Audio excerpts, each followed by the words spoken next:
An Ontario man who claimed he had conducted executions for the so-called Islamic State is facing the rare charge of faking his involvement with a terrorist group. The 25-year-old has been identified by sources as the same man who featured in a New York Times podcast called Caliphate. In that podcast, he claimed he carried out executions for ISIS in Syria and then returned home to Canada a free man. The RCMP now say he made it up. He's been arrested and charged. There was once a shepherd boy who was bored as he sat on the hillside watching the village sheep. To amuse himself, he took a great breath and sang out, "Wolf! Wolf! The wolf is chasing the sheep!" The villagers came running up the hill to help the boy drive the wolf away, but when they arrived at the top of the hill, they found no wolf.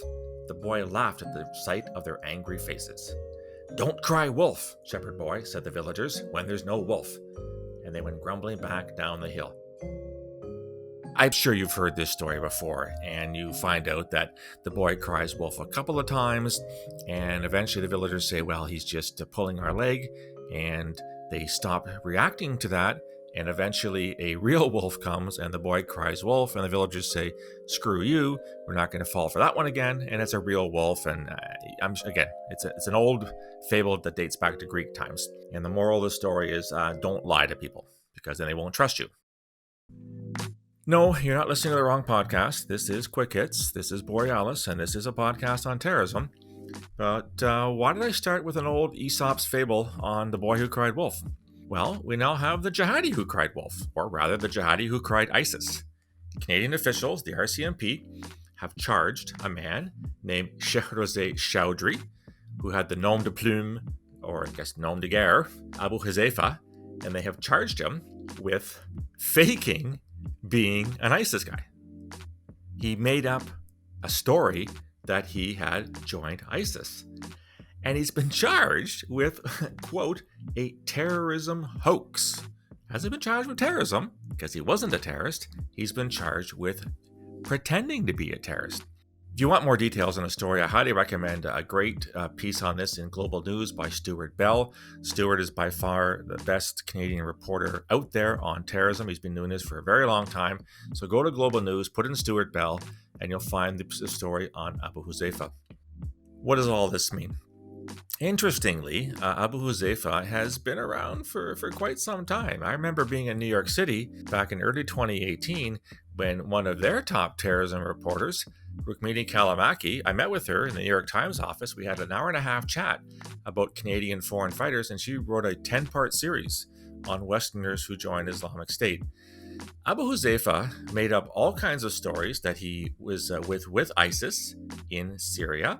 And then, in fact, he was one of the, I guess, police forces, they call them, one of the people that instill, purity to the cause. He claimed he killed people. And eventually he came back to Canada, and this raised a real stink in Parliament because during question period, the Conservatives asked the Liberals, okay, this guy's come back from ISIS and you're not charging him with being a terrorist? What if he comes back here and does something?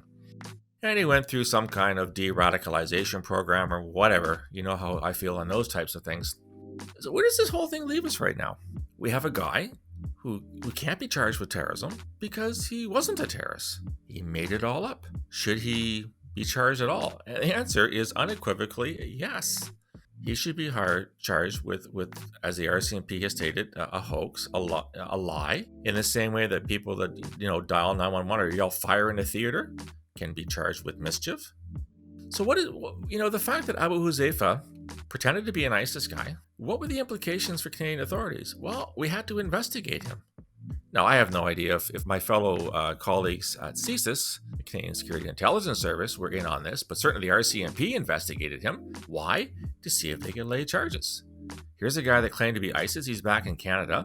The RCMP is going to want to gather any evidence possible about what he did in Syria, what he did for Islamic State, whether in fact he did kill anybody. And investigations cost money and resources. In most cases, thousands of dollars, tens of thousands of dollars, hundreds of thousands of dollars, and in the biggest investigation, millions of dollars. So this wanker, this guy from Ontario, who lied about being part of ISIS, spent probably tens, if not hundreds of thousands of your dollars as a taxpayer and my dollars as a Canadian taxpayer to find out what he did in order to prepare charges At the end of the day, it was all bullshit. He didn't do what he said he did. So what should happen to Mr. Abu Huzayfah? Well, let's hope that Canadian courts get it this time and don't dismiss the charges, but actually find him guilty of something, which is a rarity in our country. And let's hope they throw the book at him. Or at a minimum, make him pay back every goddamn dollar that the RCMP spent investigating what threat he posed to Canada. I'm hoping, optimistically, cautiously optimistically, you've heard me weigh in on earlier podcasts on how unreliable our court systems are when it comes to terrorism, so there's no guarantee, and this is not a slam dunk. We don't use that term in Canada. Well, after George Tenet, talked about weapons of mass destruction in Iraq as a slam dunk, we don't use that term. That's a verboten term. That's a taboo term. But I sincerely hope that this case, flies through the courts and that this complete and utter asshole gets what he deserves. He should serve jail time. In fact, I hope he serves jail time because being a former ISIS guy, he's going to be real popular in a Canadian jail. Not. Another thing that's kind of been raised by some people is, who express doubt that any of this is true. And they said, well, how could he have faked being an ISIS guy? Well, duh, I could fake being an ISIS guy. You could fake being an ISIS guy. This is a terrorist group that was online with propaganda up to yin yang. They put out magazines, they put out videos, they put out audio, they put out all kinds of stuff. It wouldn't be hard to consume enough material to convince just about anybody that you were an actual ISIS terrorist. Furthermore, because ISIS really mastered the online environment, it wouldn't be rocket scientists to actually reach a real terrorist and engage in a conversation with them. In fact, there's Canadian academics like Amar Singham from Queen's University. He talks to ISIS guys all the time. So if a guy from Queen's can do it, you could do it too. It's not all that surprising that somebody could develop enough knowledge to sound credible, to sound as if he really did that, to convince others that he's the real McCoy. This guy wasn't the real McCoy. Bottom line is, we have a Canadian who lied about belonging to a terrorist group, not just any terrorist group, Islamic State, ISIS.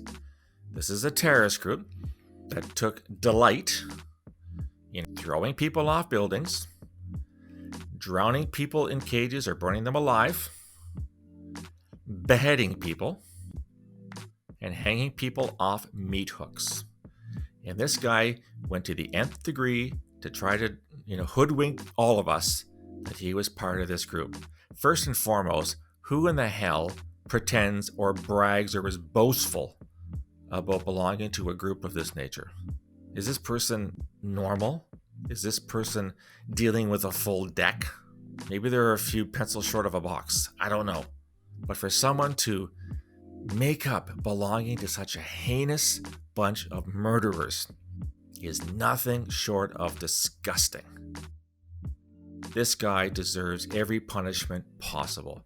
I don't know if I'm coming across as too much of a hard ass here, but this guy is an utter asshole, and he cannot get away with this. He cannot get away with the taxpayers' money that he wasted, the people he fooled, and the fact that he was so happy, and it was such a matter of pride for him to belong to one of the most vehement violators of human rights we've seen over the past 10 years or so. So, fingers crossed, he goes to court. The judge says, guess what, wanker? Charges are going to apply, and you're going to spend some time at Her Majesty's pleasure in a Canadian institution. I guess we'll have to wait and see.